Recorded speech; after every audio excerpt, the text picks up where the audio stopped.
Should you fire your expensive investment advisor? I came across this video on the internet by Rob Berger, and it caught my attention because me being the quote-unquote expensive financial advisor, I thought it was interesting, some of his takeaways, and I want to share with you what I agree with, what I disagree with. I'll be watching the video through and taking you along with me.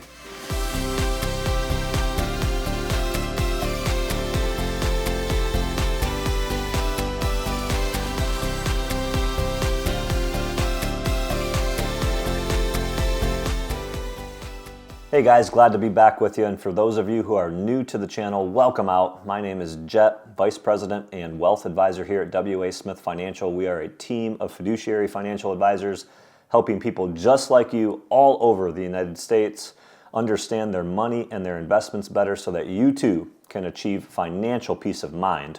Today, I found a video posted by Rob Berger, who is a personal finance writer. He was a securities lawyer for a long time. He is the deputy editor at Forbes Money Advisor. And he's talking about, should you fire your expensive investment advisor? Let's jump right in. You want to always translate the fee to dollars because that's what you're actually paying. You're paying dollars. You're not paying percentages. You're paying dollars.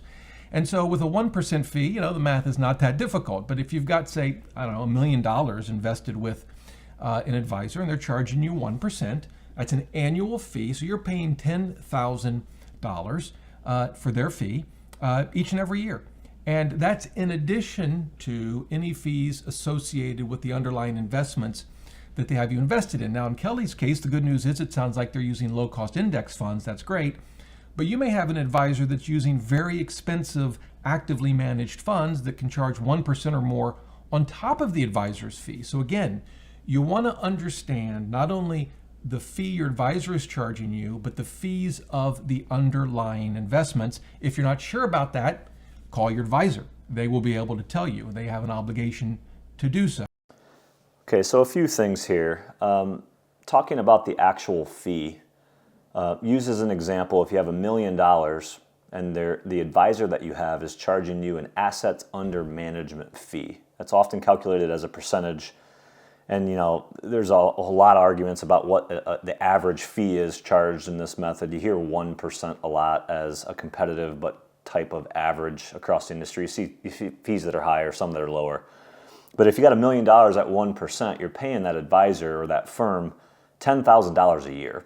And so in this video, I love what he's doing here because this is something that I do with all clients. When we get onto the conversation, we're talking about our services and what we can provide and what we charge. It always comes down to cost in some cases. Hey, I love what you're showing me, Jarrett. I like what you guys do at W.A. Smith Financial, but man, $10,000 seems like a lot of money in that example of $1 million portfolio at 1%.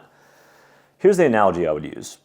We as consumers, if you spend money on something, just think of anything, a landscaper, you get a proposal on an estimate to fix your car, we're always looking for what is this going to cost us, and we're trying to manipulate or understand, if I pay X and I expect the result to be Y, do I feel like the price I pay is worth the value that I get in return? And your investment portfolio should be no different.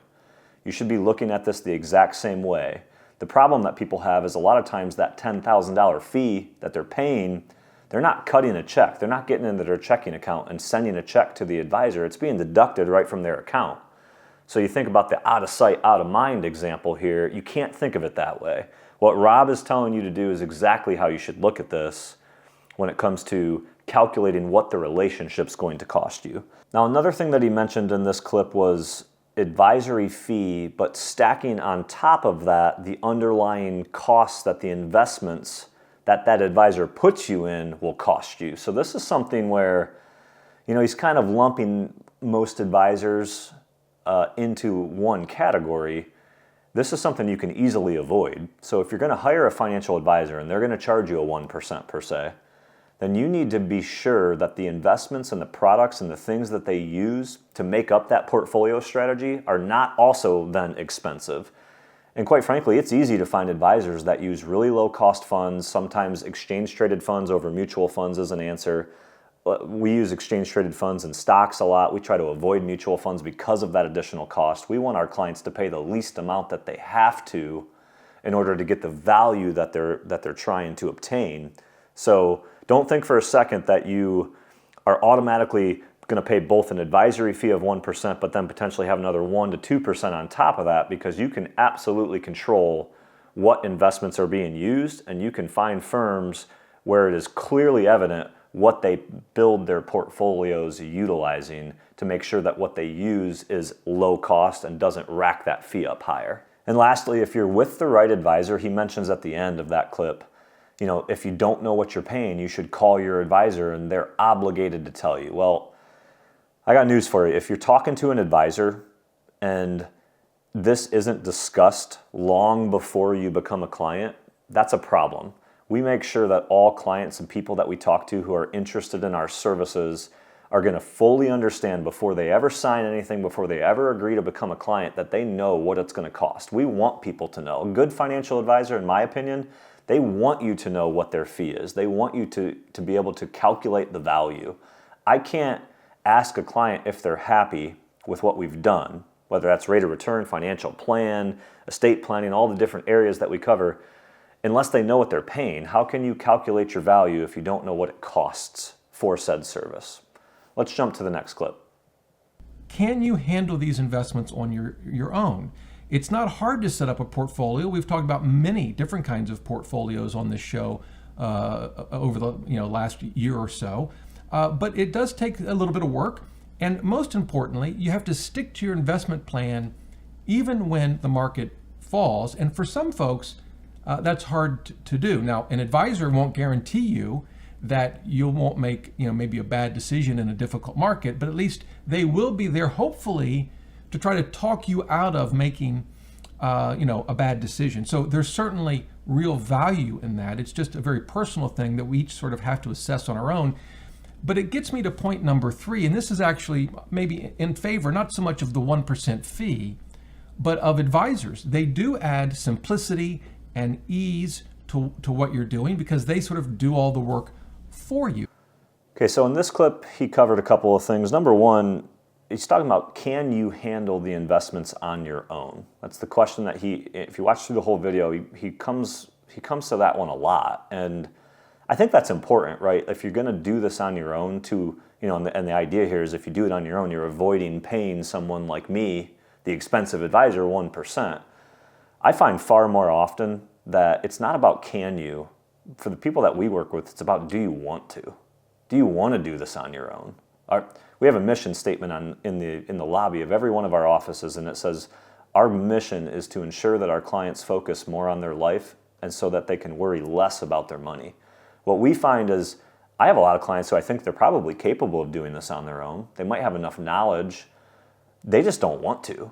They worked in their career in a non-finance or non-investment based career, and when they get to that point in their life, especially retirement, they've got other fish to fry. They don't want to have to worry about, are they making the right investment decisions and getting on their computer on a daily basis and staying in tune. That's why they hire a professional. If I have a foot injury, I'm not going to try to fix that on my own. I'm going to go to a podiatrist. So the analogy here is, hey, it's not about can you. That is important. I think it's about do you want to. So if ask yourself the question, if I do not want to spend my time handling my money and my investments, then you've answered the first question that I think is imperative, is you probably should be working with a financial advisor. And cost is extremely important when you consider that question. Next thing he said is, it's not hard to set up a portfolio. I don't know about that. It might not be hard for someone who's done it before, for someone like Rob who's extremely knowledgeable and knows a lot about the whole system. It might not be hard if you do some research and some due diligence on it, but I think for some people and for a lot of people, it is actually really hard. This is a very complex industry. It's a very complex topic. Aside from just understanding the investments that you can choose, you have to understand tax statuses of accounts, withdrawal rules, penalties. You have to understand a lot of different things to correctly and efficiently build a portfolio that makes sense for you. You have to incorporate risk tolerance. You have to incorporate timelines, income needs, distributions. and schedules for those. So I tend to disagree with it. It's not hard to set up a portfolio.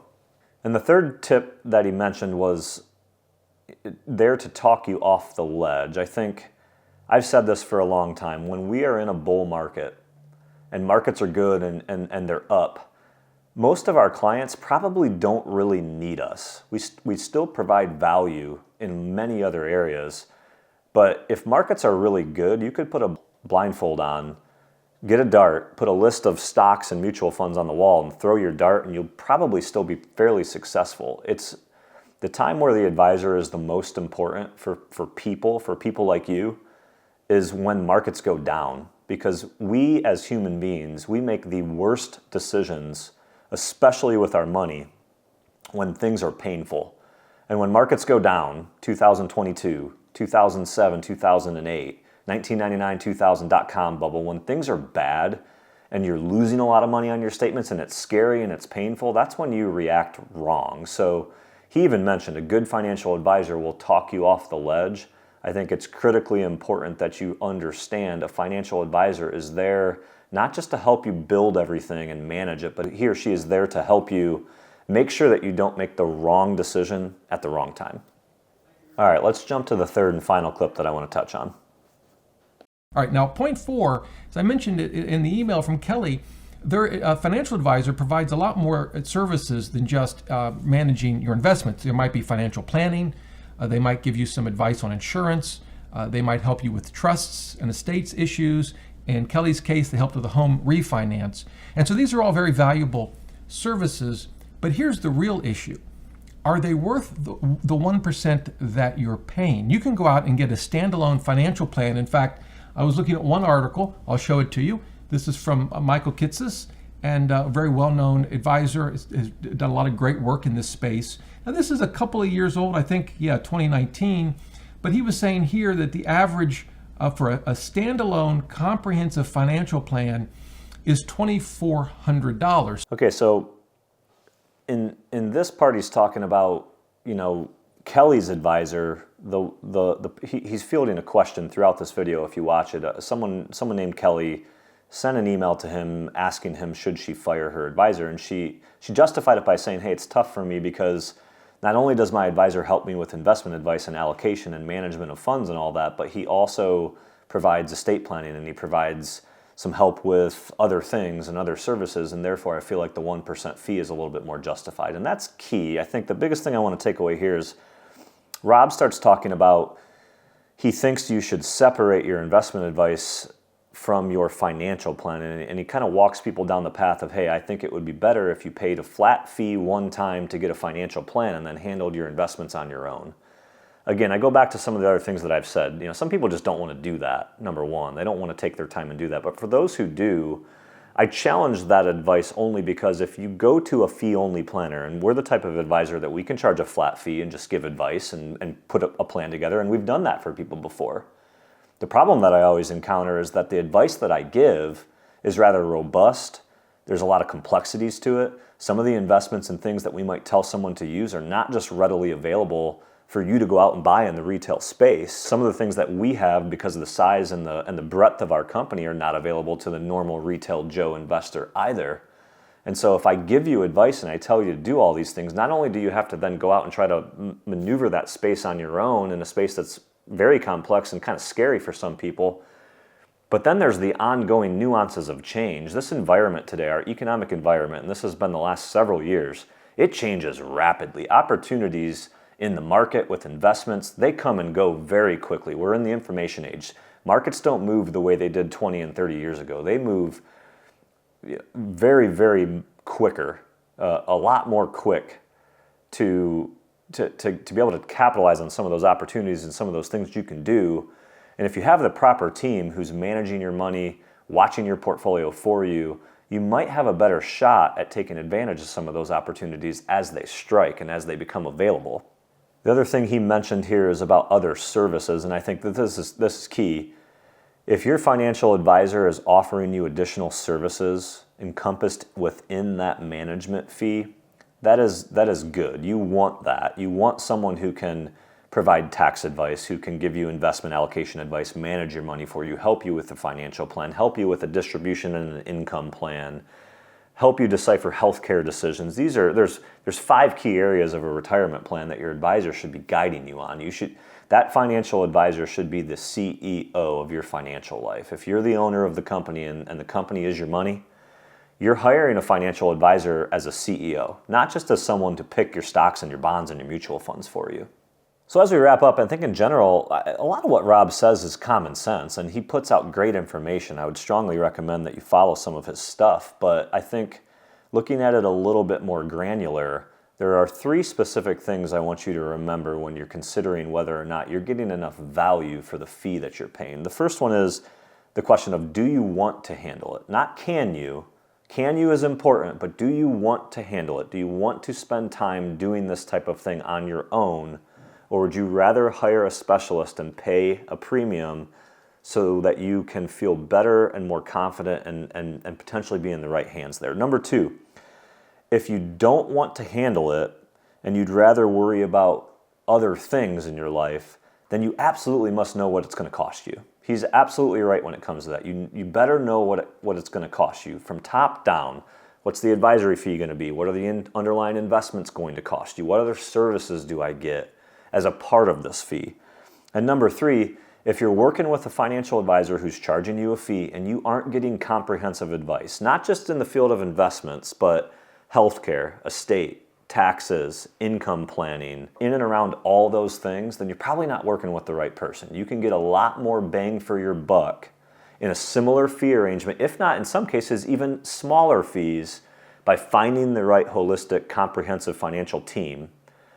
Company like ours, W.A. Smith, there's plenty of them all over the United States. You want to look for a registered investment advisor, someone who's a fiduciary, who has advertising or marketing saying that, hey, we plan comprehensively. That's where you need to stick. Hey, so I know a lot of you out there might have a financial advisor that you're actually happy with. You feel like you get a ton of value out of it. I'd like to hear from you. Drop in the comments below what your experience has been with your financial advisor. Good or bad, do you get value? Do you feel like the fee that you pay is fair? I want to hear from you. If you liked today's video, make sure to give us a thumbs up, subscribe to the channel if you haven't already done so, and I'll see you next time.